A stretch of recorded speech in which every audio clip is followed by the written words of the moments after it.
Hi, my name's Dorian and I work with Biofuelwatch. BECCS, or Bioenergy with Carbon Capture and Storage, is the idea that we could burn biomass such as wood to generate energy, capture most of the carbon dioxide that gets emitted, and then store it underground so that it never gets released into the atmosphere. It's an idea that has a lot of energy companies and governments very, very excited. But I'd like to take a few minutes to just bust a couple of myths about biomass energy and BECCS in particular. Every claim made about the effectiveness of BECCS is predicated on the idea that burning biomass for energy is carbon neutral. But burning biomass produces CO2, just like burning coal does. Experts in carbon life cycle modelling have concluded that cutting down trees, even from sustainably managed forests, and burning them for energy increases the levels of carbon pollution in the atmosphere for more than 4 decades. That's not even to mention all of the greenhouse gases that are emitted when the trees are cut down, when they're converted into wood pellets, or when they're transported to the power stations, often thousands of miles across the sea in ships. The biomass industry produces a lot of wood pellets from waste wood and forest thinnings, but the definition of waste wood that the wood pellet industry uses often includes whole trees. Demand for biomass is damaging precious forest ecosystems and is driving more intensive logging of forests in Europe and North America.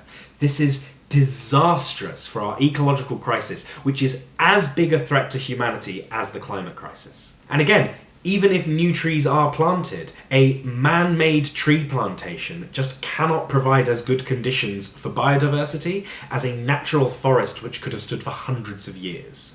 There's so much more that could be said, but in brief, burning trees for energy makes climate change worse, damages biodiversity, pollutes the air we breathe, harms the communities that live near the forests that are cut down, and wastes money on a false solution to climate change. And if biomass burning isn't carbon neutral, BECCS cannot be carbon negative. Capturing and storing carbon dioxide when you generate energy requires even more energy. And if your energy is coming from burning trees, that means burning even more trees. For BECCS to completely replace fossil fuels, millions of square kilometres will need to be repurposed solely for growing trees to be burned in power stations. A report from the International Energy Agency in 2021 suggested that this area would need to be the size of India and Pakistan combined. There is no way to meet the globe's current energy needs with BECCS without massively impacting on biodiversity, land rights, and food production. Carbon capture and storage, or CCS, from coal has already had billions spent on it worldwide, with minimal results in terms of safely storing carbon dioxide. Despite all of the investment it has received, there is only one coal CCS plant in operation anywhere in the world. That plant, which is in Canada, hasn't reached its carbon capture goals in more than 6 years, and is expected to accrue financial losses throughout its lifetime. Separating the carbon dioxide from biomass flue gas is even harder than it is with coal, so BECCS has a long and expensive technology development curve ahead of it.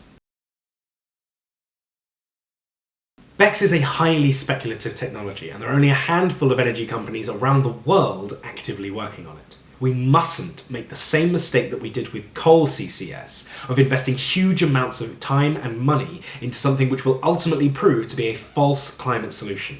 That money could instead be spent on genuine solutions, like protecting and restoring ecosystems and investing in demand reduction and lower carbon energy. The biomass industry presents itself as a part of the solution, but in reality, it is getting in the way of us actually solving our climate and ecological crises. We have got to stop propping up this dirty and destructive industry, especially when there are cleaner and cheaper alternatives available.